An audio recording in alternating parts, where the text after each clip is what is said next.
Я приветствую вас, дорогие друзья, уважаемые гости и подписчики моего канала. Всем большое спасибо за то, что следите за новыми выпусками и со ситуацией, которая происходит и, как говорится, бьет ключом и по голове. Денис Неведомский на связи прямо сейчас, адвокат и политик. Денис, приветствую вас. Добрый день, Александр. Здравствуйте, друзья. Зеленский заявляет о том, что негативные сигналы получает из Москвы по поводу дальнейших встреч и обсуждает вовсю со всеми то ли места будущих договоренностей Европа, Турция, то ли структуру, архитектуру, да, гарантии безопасности. Вообще, очень интересно выходит после вчерашних слов Трампа о том, что да и Зеленский как-то не шибко невинен. Да и санкции могут ввести не только на Россию, а и на Украину. К чему все идет? Действительно ли мы сейчас на пути, когда потужность не конвертируется в успех? То, что они называют потужностью, оно никогда и не было успехом. Это была декорация успеха.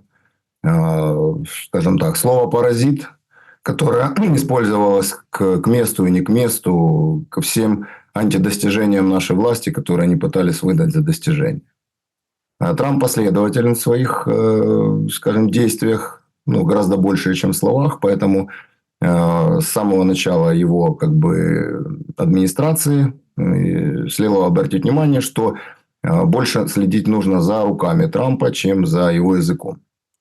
При этом Трамп в этой данной конкретной ситуации четко высказался, что санкции угрожают не только Москве, как привыкли на Западе и привыкли в Украине, но они могут угрожать и власти в Киеве. То есть, это на самом деле прозвучало впервые. Это достаточно такой знаковый момент расстановки приоритетов. Встреча, о которой говорил Трамп между Зеленским и Путиным, она возможна только для фиксации результатов. И те, кто это не понял, тщатся напрасными надеждами. Потому что лидеры такого уровня, как Трамп и Путин, они встречаются, когда повестка дня согласована, согласованы ключевые моменты, и остается только их финализировать или опубличить. Поэтому, учитывая на сегодняшний момент как состояние обществ украинского и российского, как состояние внешней политики этих государств, как состояние на линии фронта, предпосылок для встречи руководителей государств Украины и Российской Федерации нет. Поэтому, как правильно выразился Трамп, как он там сказал, строят из себя, да? На самом деле, он имел в виду, что ведется игра. Ведется игра обоими политиками. Каждый из них показывает, что виновата другая сторона. И, по большому счету, нет движения к какой-то общей точке. Как я уже и говорил, общая точка будет тогда, когда на поле боя будут созданы предпосылки для компромисса той или иной стороны. Пока движется фронт в сторону Запада, России нет смысла особенно форсировать переговорный трек. Да, Россия выдвигает определенные условия, по ходу смягчая свои требования, в принципе, оставаясь на своих изначальных требованиях. Киев, говоря о потужности, пытается выдать желаемое за действительное. И вот это победное интервью Зеленского, оно о многом говорит на самом деле. То есть, по большому счету, если ты нарушаешь Конституцию, если ты уничтожаешь свободу слова, если у тебя политические репрессии и бусификация, а тебе об этом в Европе говорят, и ты сам говоришь, какое у тебя демократическое правовое государство, имея в руках поддержку европейских глобалистских СМИ, британских заинтересованных СМИ и собственных ручных СМИ, то также легко тебе выдать поражение за победу. И поражение от победы ты сам не будешь отличать. Вот то же самое здесь звучит, что там у нас контратаки, там у нас уже победа, там освободили, там они не закрепятся. И фактически интервью свелось к тому, что на самом деле мы точно не проигрываем, и мы уже победили. То есть, цели войны меняются в зависимости от темпов отступления. Но при этом каждый этап ознаменовывается новой медийной победой. Отсюда и такие высказывания.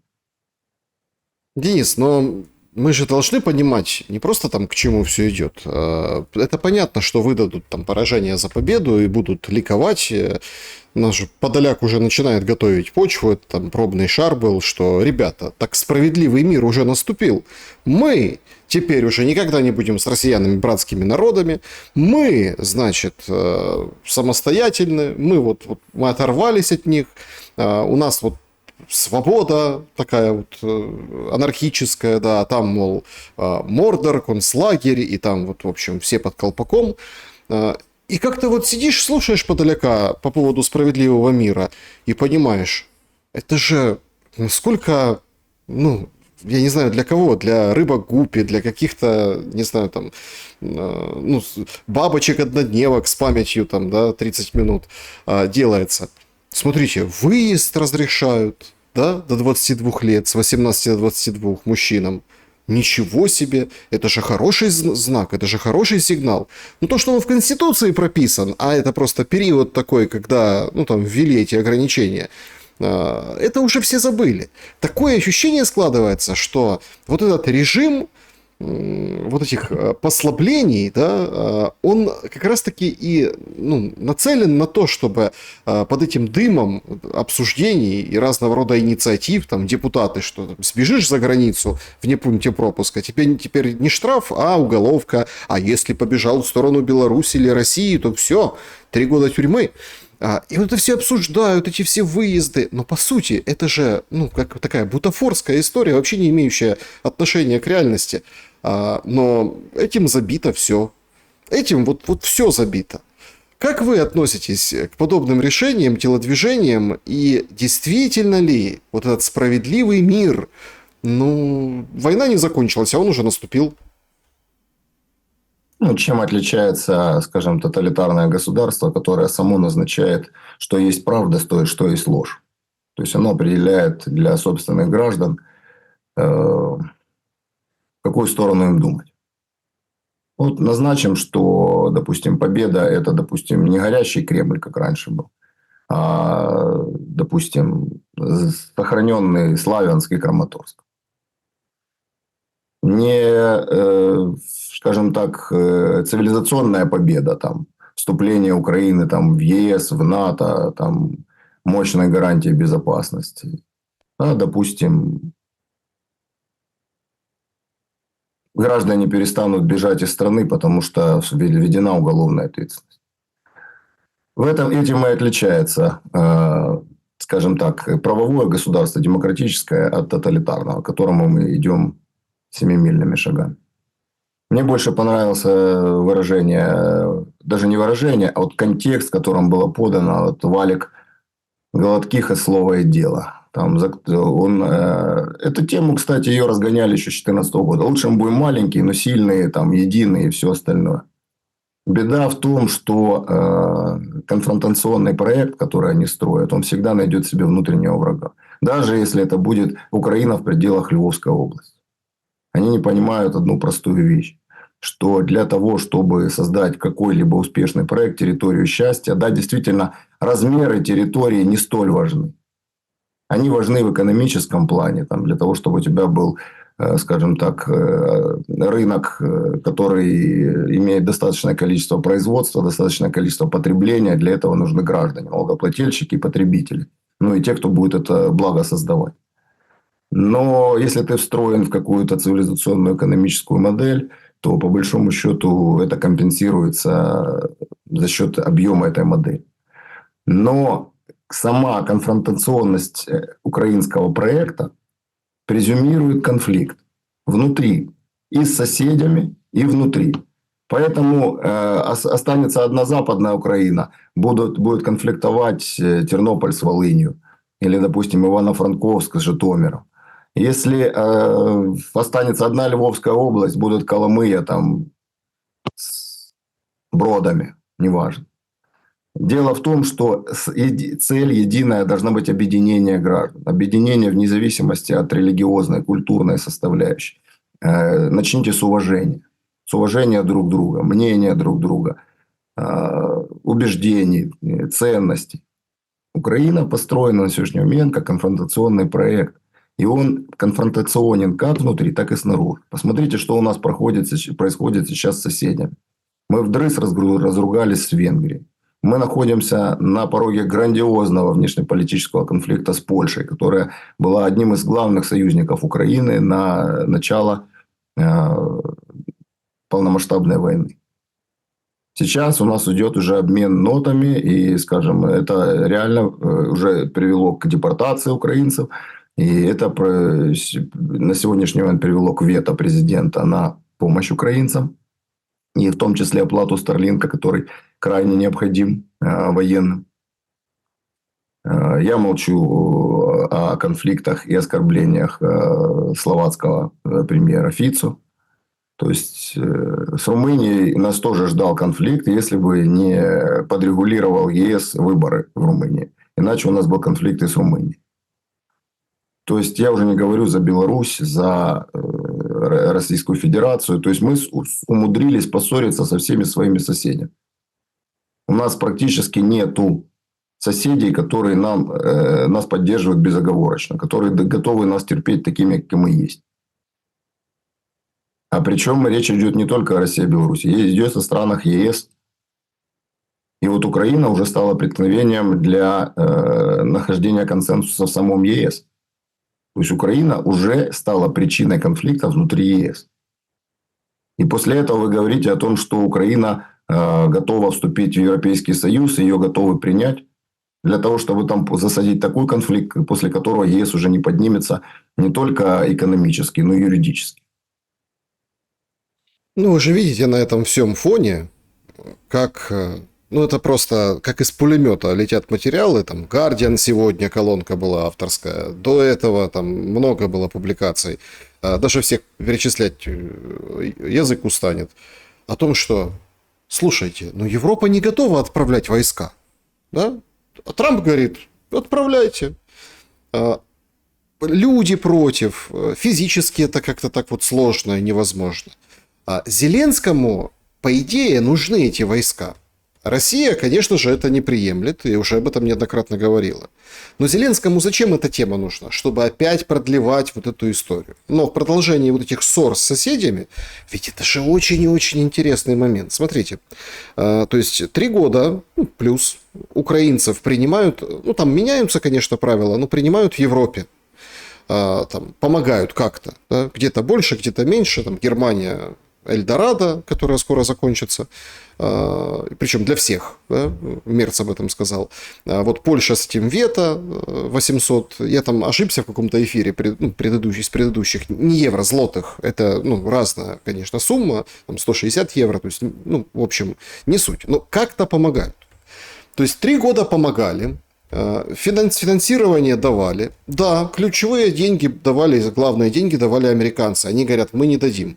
А сейчас от них требуют денег дать, украинцев принимать, еще и войска свои отправить. Слушайте, вот это прям очень интересно, если так с позиции европейского человека посмотреть на все происходящее. Конечно, все должны первым делом, по идее, сказать, ребята, хорош, договаривайтесь. Значит, заканчивайте войну, там что-то восстанавливайтесь, мы, может, поможем в этом, а потом посмотрим, принимать, не принимать. Но такое ощущение складывается, что вот эти лидеры, так называемые Европы, у них другой план.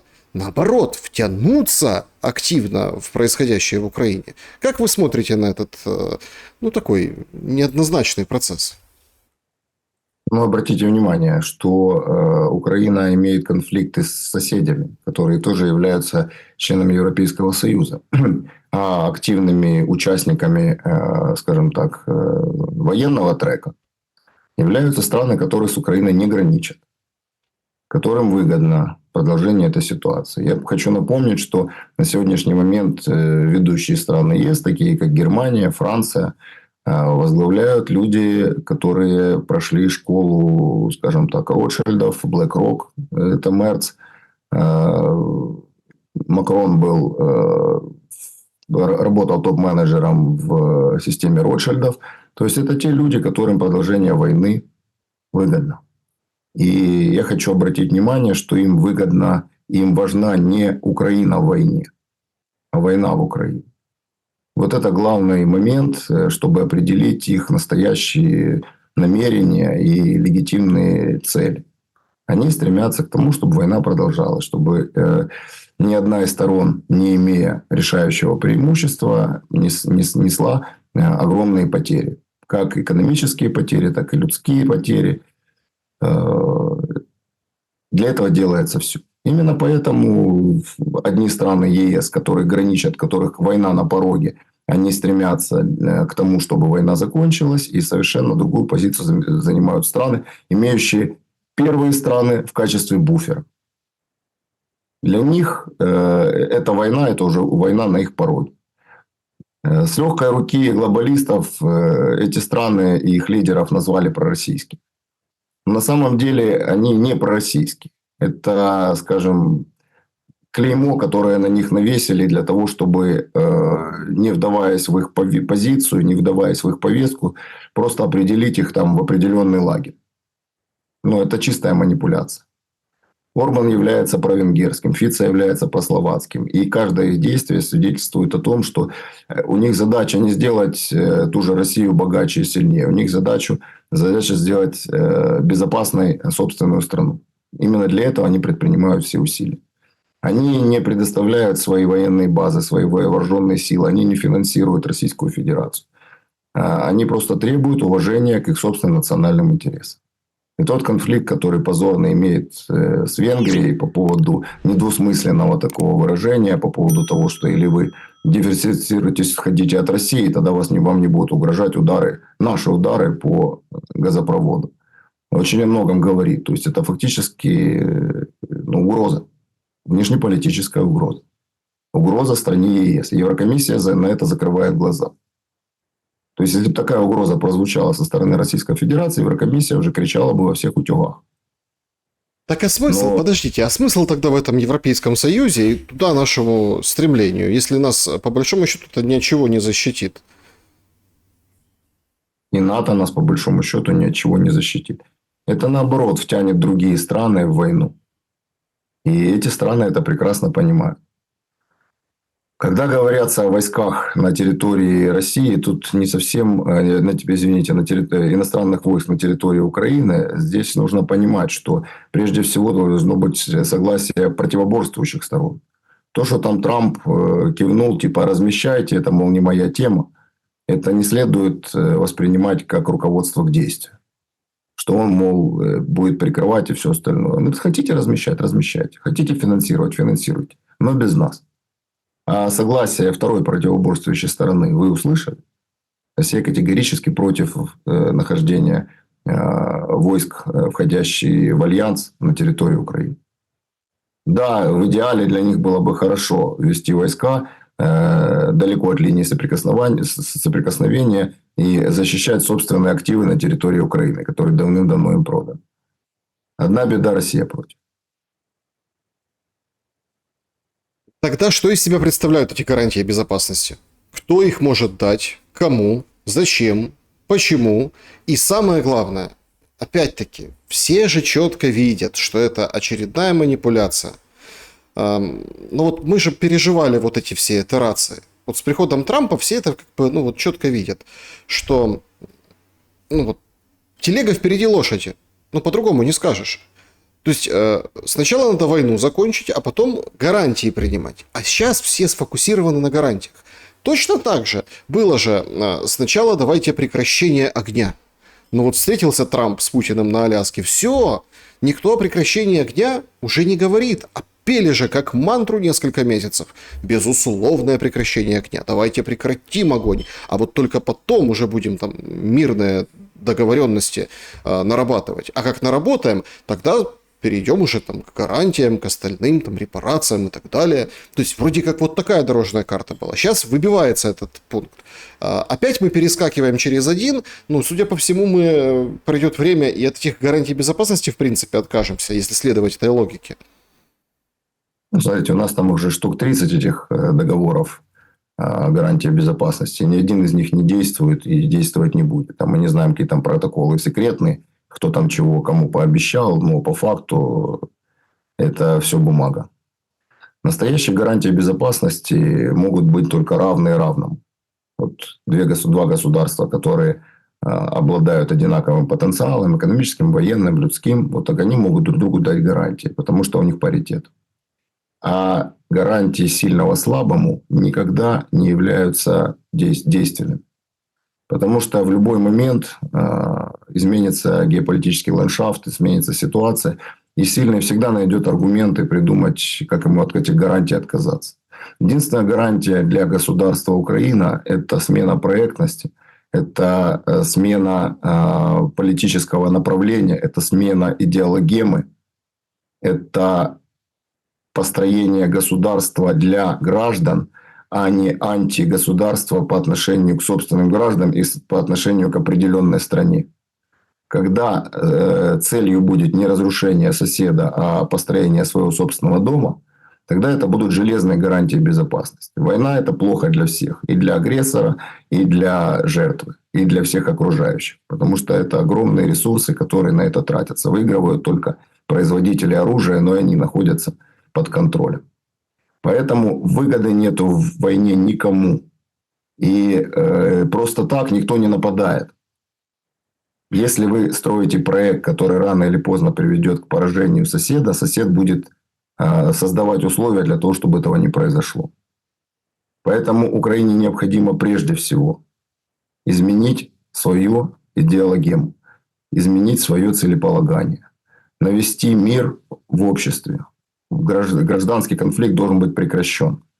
После этого не нужны будут никакие другие гарантии безопасности, потому что Украина станет интересной для всех, как экономический хаб, как территория не войны, а территория построения мира. И, возможно, на этой новой Украине и будет построена глобальная европейская, может быть, мировая безопасность. Иных гарантий никаких не существует. Это все сказки. Ну, мы же уже обрели такие важные посылы после Дня независимости, что Украина – это страна, объединившая США и Европу. Украина теперь не жертва, а боец. Ну и то, что вы упоминали выше, о том, что мы как бы не победили, да, но уже не проиграем. Но вот с этим набором вот этих ввинченных в происходящее характеристик украинского государства, не знаю, украинской страны, куда тогда эта модель может встроиться? Ну, это иллюзорная модель, никуда она не может встроиться, потому что ее не существует. Так объединили Америку с Европой, что Америка вводит пошлины в отношении Европы.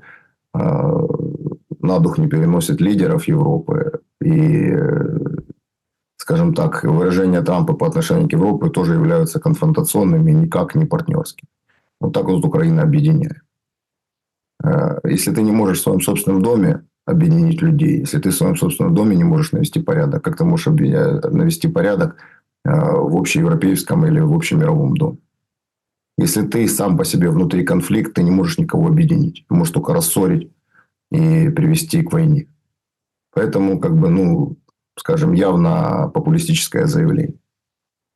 По поводу того, что боец, да, но люди созданы не для войны, люди созданы для созидания, люди созданы для того, чтобы рожать детей, для того, чтобы, ну, производить продукт, выращивать хлеб. Для жизни люди созданы. А вы создали бойца, вы создали газовата, по большому счету. И хотите дальше развивать эту тему. Газоват, который с пеленок учится взрывать, одевает одежду шахида. И цель его умереть как можно красиво, забрав с собой как можно больше врагов. Вот то, что вы пытаетесь построить в Украине. Ну, неужели каждый отец и каждая мать не задает себе вопроса, хочешь ты вырастить бойца, или ты хочешь вырастить человека, у которого будет семья, у которого будут достижения, который получит свою долю счастья в жизни? Ну, скажем так, не очень такое комплиментарное высказывание для будущего украинцев.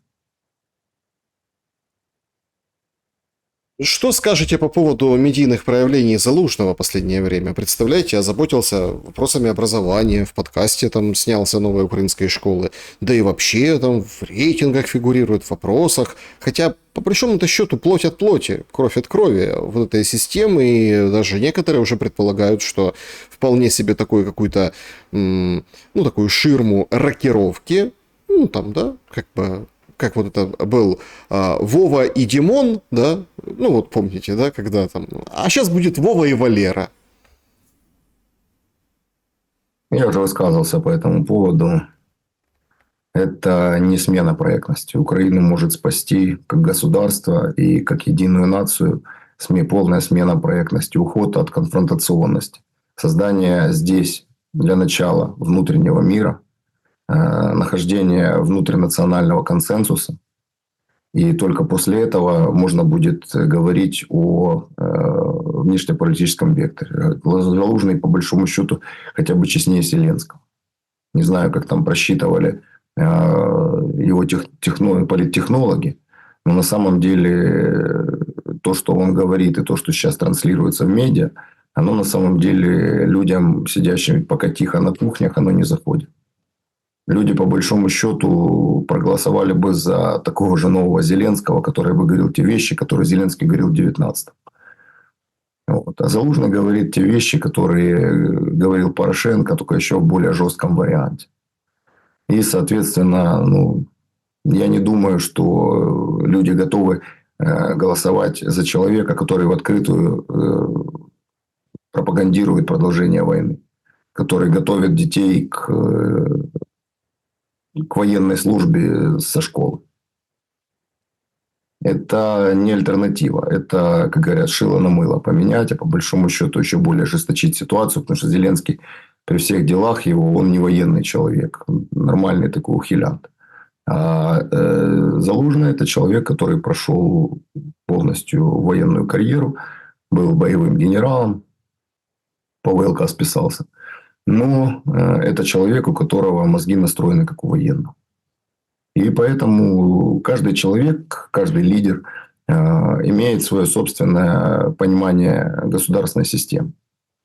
Если Кравчук продолжал строить УССР, будучи партийным функционером при СССР, даже когда Украина стала независимой, он не перестал быть функционером коммунистической партии. Ну, поменял значок на украинский, а фактически мозги и подходы остались те же.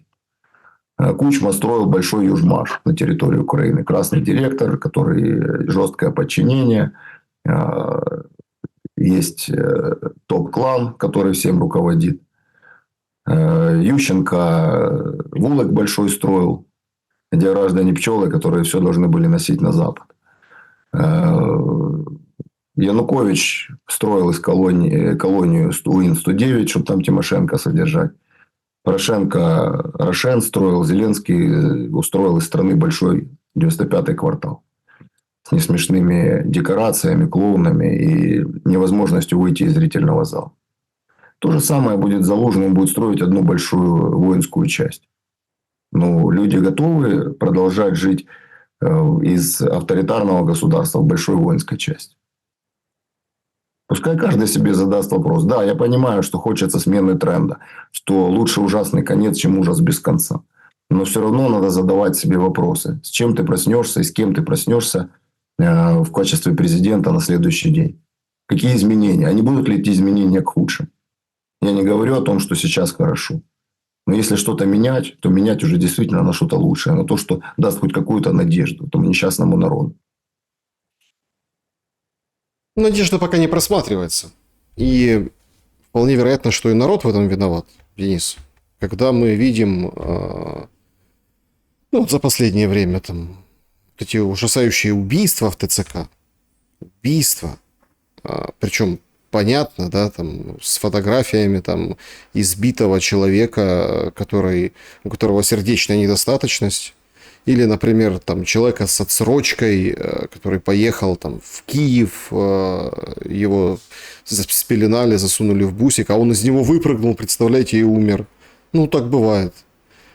Когда мы видим вот эти все, ну, скажем, такие бюрократические отписки которые касаются как бы жизни реальных людей. И эти люди, вот они. Я очень долго, и мы с вами, по-моему, это обсуждали когда-то, говорю, что война неправильная в том плане, что, ну вот, например, нет там героев каких-то, ну вот конкретных героев. Не потому, что это там какой-то комбат, и у него абонемент в барбершопе. Не потому, что это там какой-то там правильный, потушный, да, по своим словам, человек. А потому, что герой, который что-то сделал, ну вот что-то совершил. То есть вот живой или погибший, ну вот он там отразил какую-то атаку, направил, помните, как во время Великой Отечественной там направил свой там самолет, какой-то там товарняк, или там что-то такое героическое, спас кого-то, или там положил кучу представителей, ну там противника, да, и спас, там, один спас многих. Этих историй нам не показывают.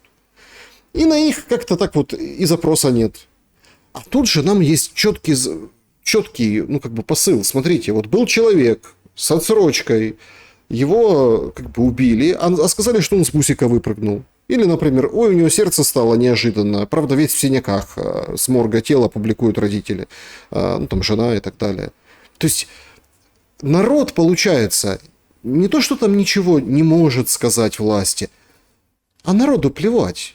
Вот плевать на своих же, да, своих же сородичей, если там брать какую-то такую, не знаю, там, языковую историю, там, National Geographic. Все, плевать. Ну, то есть, так, а чего тогда хочет этот народ? Тогда к нему действительно возьмут и поставят, там, Вову поменяют на Валеру, британские хозяева, и дальше это все будет продолжаться. Может быть, нет вот этого зернышка изменений, и людям они уже, эти изменения, не нужны? Не совсем так. Безусловно, эти изменения нужны. Безусловно, люди сейчас находятся в таком угнетенном состоянии, боясь, по большому счету, высказывать свое собственное мнение, причем особенно боясь высказывать его на державній мові. То есть, это один из маркеров, скажем так, несвободного общества. Несправедливость войны не в том, что там показывают, не показывают героев. Тут понятное дело, что в каждой войне есть реальные герои, есть медийные герои. Реальные герои находятся действительно в окопах. Другое дело, что эти реальные герои, находящиеся в окопах, задают себе вопрос. Вот он житель, допустим, Одессы. Он там всю жизнь прожил на Дерибасовской. Он привык к памятнику Пушкину. Он привык ходить в определенный храм. Туда ходили его родители, там крестились его дети. Он привык разговаривать на определенном языке, там, одесском, не украинском. И вот он, находясь на фронте, рискуя каждый день, рискуя на 110%, особенно на передовой, он узнает новости из дома. Что храм, в который он ходил, захвачен. Что отцу, который разговаривал на улице, подошли какие-то подонки, и за то, что он там сказал на русском языке, избили его. Детям в школе учительница рассказала, что они москали, потому что они разговаривают на перемене на русском языке. И вот он думает, а за что я воюю? Допустим, каждый военный, у него цель какая? Победить. Вот я победил, и к чему я вернусь? Что я принесу, скажем, в те дома, которые я там захватил или освободил? Какой мир наступит у людей, чем станет лучше? Где эта территория счастья, за которой я рискую самым главным, собственной жизнью? Вот этот конфликт между людьми очень важен. Вот этот конфликт непреодолим. В России территория счастья, получается.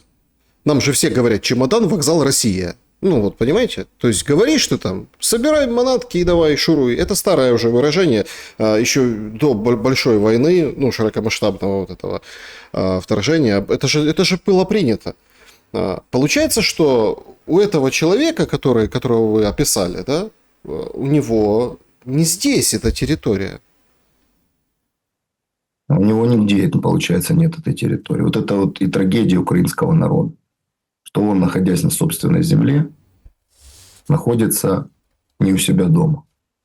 Потому что то, как он привык, какие сложились традиции, какие ему привиты с детства ценности, они все поддаются поруганию, они все поддаются уничижению. А что такое человек без духовных ценностей? Это животное, которое обладает простейшими инстинктами. Ну, тогда не формируется нация, это стая тогда. И ради этого человек должен воевать. Проблемы с мобилизацией не в том, что люди такие плохие и не хотят. Потому что люди все эти моменты чувствуют. Что нет тех идей, ради которых они готовы отдать свою жизнь и рисковать будущим своей семьи, своих детей. Этот внутренний конфликт не дает людям возможности принять решение идти становиться из гражданских военных. Кадровая армия создавалась для того, чтобы защищать. Для этого они учились, готовились. Государство за счет налогоплательщиков гражданских оплачивало их учебу, их труд. И сейчас кадровая армия не справляется. И теперь государство просит уже от гражданских, которые зарабатывали этот ресурс для учебы кадровой армии. Они теперь должны сложить свои, как говорится, плуги и взять в руки оружие. Но это происходит не по договору. Государство не просит: защитите нас, а мы вам за это обеспечим все, что прописано в Конституции. А у нас Конституция по поводу прав ставится на паузу, зато обязанности у нас взыскиваются в четверном размере. Вот проблема мобилизации.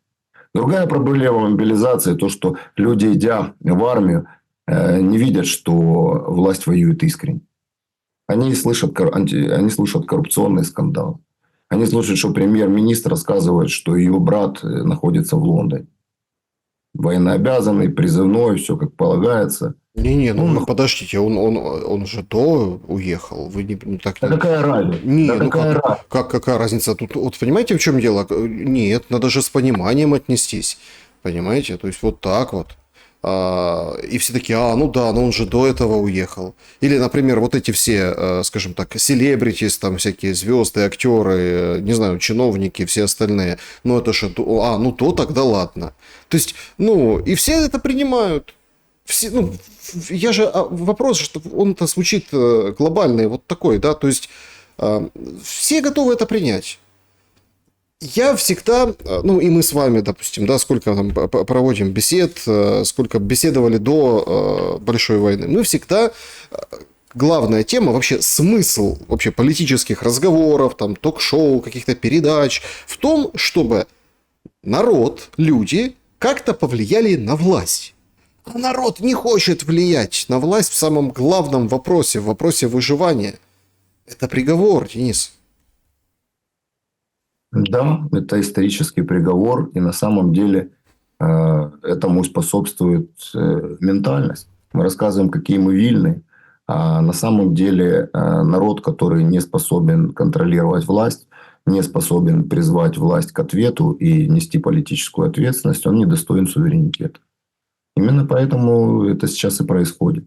И тот момент, что вы говорите, что люди как бы нормально воспринимают эту ситуацию по детям, друзьям, братьям чиновников, на самом деле нет.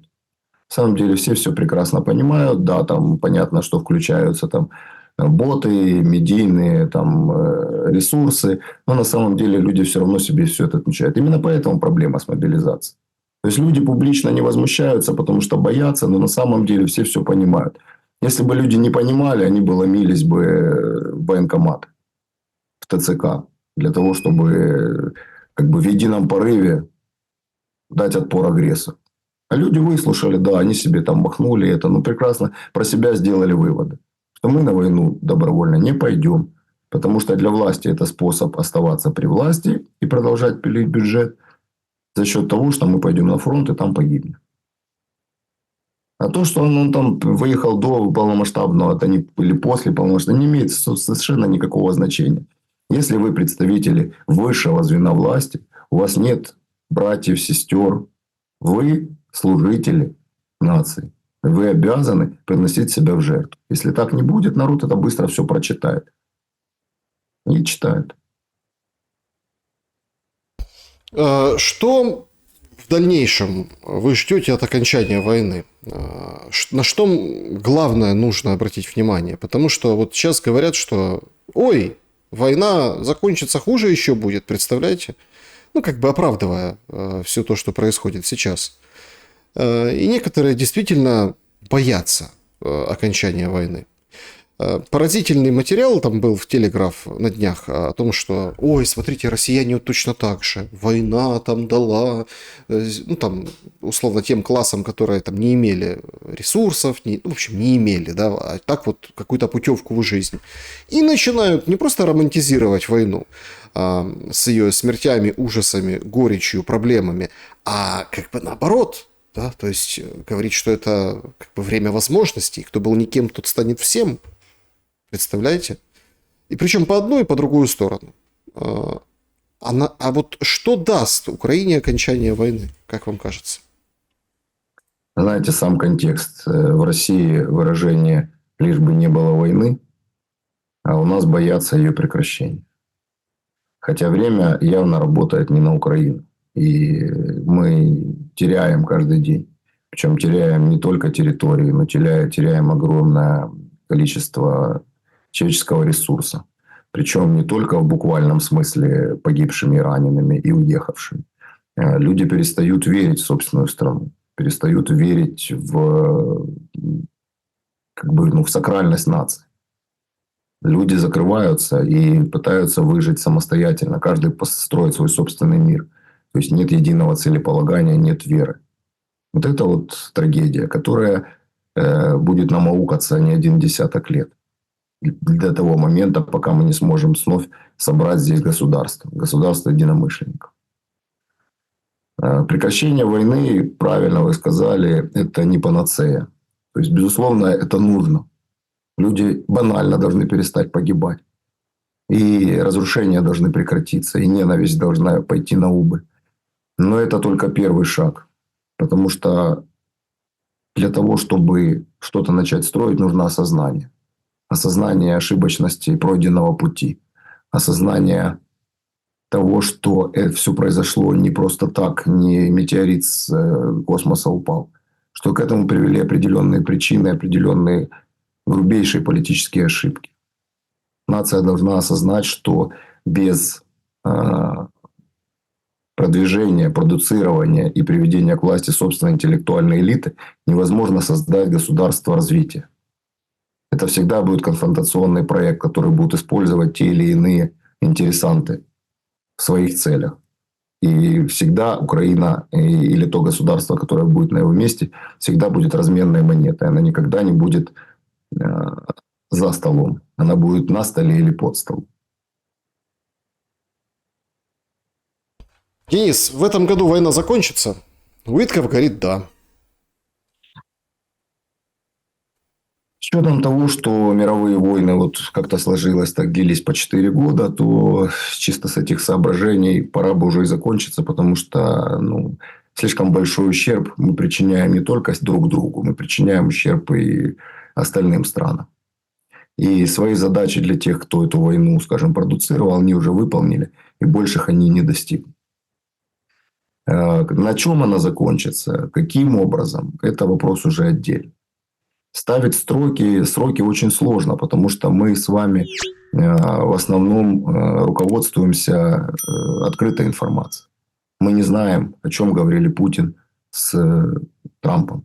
Мы можем предполагать. Есть определенные моменты, которые сигнализируют нам об определенных реперных точках. Но при этом мы не знаем, о чем реально они говорили, о чем они реально договорились. Мы можем судить только по последствиям, делать какие-то выводы. Не хочется, чтобы мы с вами делали выводы, исходя из неверной информации. Поэтому я бы никаких сроках не стал бы говорить. В принципе, предпосылки для прекращения войны для главных глобальных игроков уже наступили. И тем или иным способом они будут эту войну заканчивать. Я бы склонялся к тому, что война закончится в июле, но внимание Трампа отвлек ирано-израильский конфликт, куда Трамп и Америка включились по полной программе. И это отодвинуло мирный трек в Украине. Сейчас на нем будут сосредоточены. Есть надежда, что на каких-то точках война прекратится. Но я опять же скажу, что это хорошо с точки зрения сиюминутного результата. Но без переосмысления собственного пути, без выдвижения новых национальных элит, их закрепления у власти, создания нового национального целеполагания, новой проектности, результата хорошего не будет. Война возобновится в той или иной степени, в то или иное время. Я думаю, что это понимают и в России, и в Соединенных Штатах, и в Украине. Просто тут же тоже такой момент специфический. Ну так а чем вам не новая проектность? Такой же Украины никогда не было. Ну вот, пожалуйста. Эпизод такой, который выбивает немного из седла и дает возможность, ну, скажем так, масштабировать вот этот ужас происходящей войны и вообще там как бы еще более яростно сделать войну в Украине. Это вот ситуация вокруг святынь. Ну, слушайте, мы с вами и фильмы смотрели, художественные имеется в виду, и книжки читали, тоже художественные, и там мифы Древней Греции тоже, как бы, там, Таисофинская, вот эти все. Смотрите, войны за святыни – это вообще дело плевое. А тут берут святыни из Киево-Печерской лавры, да, там моют кости святым, буквально там экспертиза, там ДНК, там кто что, да, раздевают их, там эти плащаницы, стирают, вешают на прищепки. Ну, Минкульт работает.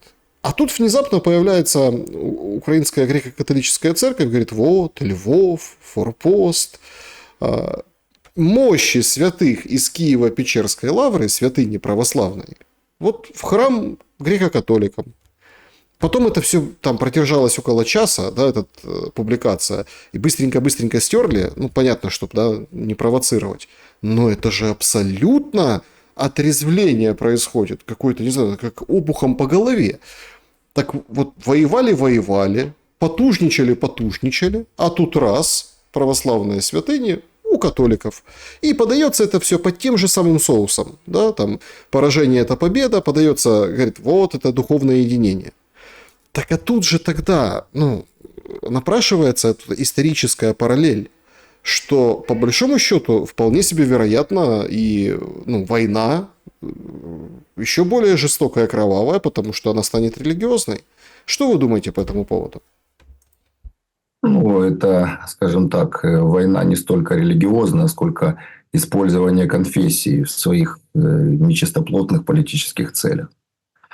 Вы знаете, моя семья греко-католики, и вот эти события, позицию, которую избрала Украинская греко-католическая церковь, ну, привела к тому, что в храмы переходить я перестал. Когда были явные перегибы в нулевых в пользу Украинской православной церкви Московского патриархата, я тоже был большим противником этого и объяснял, что эта политика не приведет к миру между людьми. То есть церковь задача не конфронтация между прихожанами, а наоборот объединение людей в Боге, объединение людей в вере вокруг традиционных семейных духовных ценностей. А когда начинаются вот эти войны за ресурсы, которые проводит клир, то на самом деле это никогда хорошим не закончится. Это всегда закончится конфликтом. И мне казалось, что Украинская греко-католическая церковь в этом плане будет немножко подальновидней. Но вижу, что абсолютно нет. И тот путь, который они избрали, это ужесточение конфликта. И не зря стерли они, потому что слишком уж явно сбросили маски. Абсолютно неумное решение, которое... Ну, во-первых, давайте начнем с того, что кости святых таскать туда-сюда, как товар перетаскивать, как деньги вырывать из руки. Но это уже полное падение нравственности. Ну, это... Я понимаю, что у глобалистов задача стирания полных духовных ценностей, традиций, то есть выравнивание под человека, у которого нет никакой веры ни во что. Но это же перегиб. Вы же все-таки представители католической церкви. Тысячелетий. И вы должны понимать, что игра церкви в политику всегда заканчивалась для государства катастрофой. И вы должны уже историю изучать, там люди образованы. Неужели вы делаете это сознательно? Неужели вы идете к тому, чтобы окончательно разрушить эту и так многострадальную страну? Не будет мира в собственном доме, он будет разрушен. Денис Неведомский был моим собеседником сегодня. Я благодарю вас за ваше время и ваши мысли. Спасибо, Александр. Всего доброго, друзья. Уважаемые зрители, спасибо большое, что посмотрели это видео. Пишите в комментариях, что думаете. Ставьте лайки, не забывайте. Подписывайтесь, если не подписаны.